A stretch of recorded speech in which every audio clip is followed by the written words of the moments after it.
Yes, good morning sa inyo. So, ngayon ipapakita ko sa inyo kung paano namin ipine-press itong mga glass plaque. So, glass plaques. So, bawat product kasi iba-iba yung ating procedure. May kanya-kanya tayong diskarte kung paano ginagawa yung isang product. So, kung empleyado ka ng Walin or related kayo sa Walin Printing, ito yung tested namin ng mga setting at mga technique kung paano namin ginagawa yung mga products. So, ngayon, about sa plaque naman tayo. So, ito yung output niya. So, ganyan.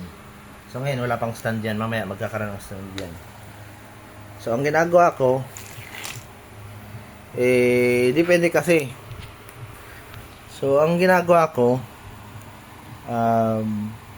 so, yan, yung gamit natin ay manual heat press. Yan. So, yung gamit natin din, imbis na yung foam, hindi na natin siya ginamit kasi medyo na-deform siya. Yan. So, nilagyan natin siya ng towel. Hindi siya microfiber basta towel lang na ordinary. So, medyo pinakapal lang, tinupi. Tapos yan, manual heat press, hindi yung automatic. Hindi siya gagana sa mga automatic heat press.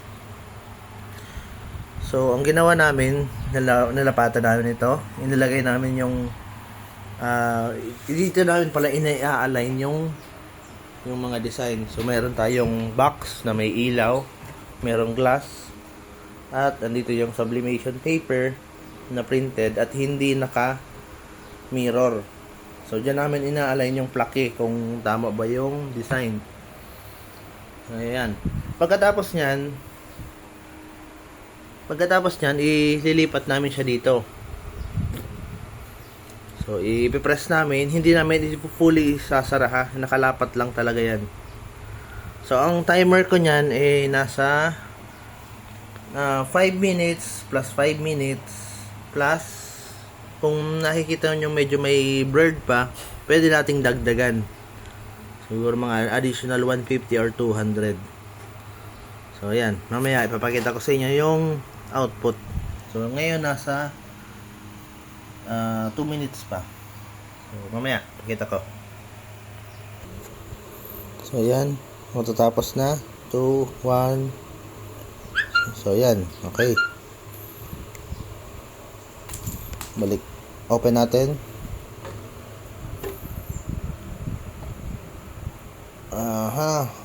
Tignan natin kung may mga white parts. So, parang wala naman So, yan. Okay na. Gagawin natin. Transfer natin. Doon.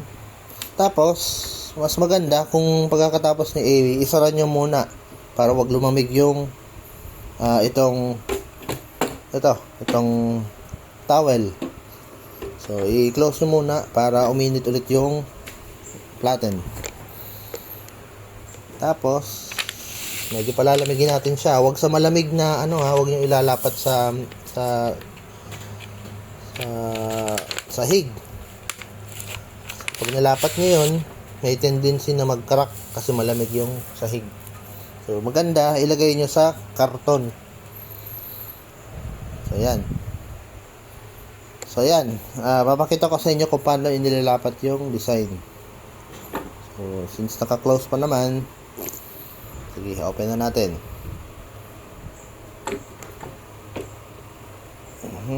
Tapos, since naka-align na siya, huwag na natin gagalawin. So, dahan-dahan yung pagbuhat. Ayan. Ayan. Okay na. So, isara na natin. I-align natin siguro sa gitna. Since pantay naman siya, i-align natin sa gitna. So, ayan. Isara natin. Huwag yung i-press fully Ayan, nyo lang na ganyan. Tapos, magta-timer tayo. So, 5 minutes. Tapos, kung kulang pa, saka natin siya dadagdagan. So, ayan. Ayan. So nga pala, kung makapansin nyo, nag-iiba yung temperature. So meaning, malamig talaga yung plaque. So bumabawa siya. Pero mamaya, aangat din yan sa 200 degrees Celsius. So napakalamig, kaya umaabot ng 190 lang. So normal yan. Ito nga pala yung ginawa naming exposure box. So ano siya, yung yung nabibiling mga yun, mega box, pero nilagyan ko siya ng LED na strip. So yun, nilagay ko sa loob, tapos isinaksak ko doon sa outlet. Yan, may exposure box na tayo. Mas madali natin makikita kung naka-align yung design o hindi. So yan, nag-alarm na. Ibig sabihin naka 5 minutes na. Buksan natin ng mabilis lang, ha. Huwag mabagal. Siguro alalay natin ng konti para magpantay-pantay yung init. Ayan. Start ulit natin ng 5 minutes. Ayan, mamaya balikan natin. So ayan, minsan naaabot niyang 200 degrees Celsius.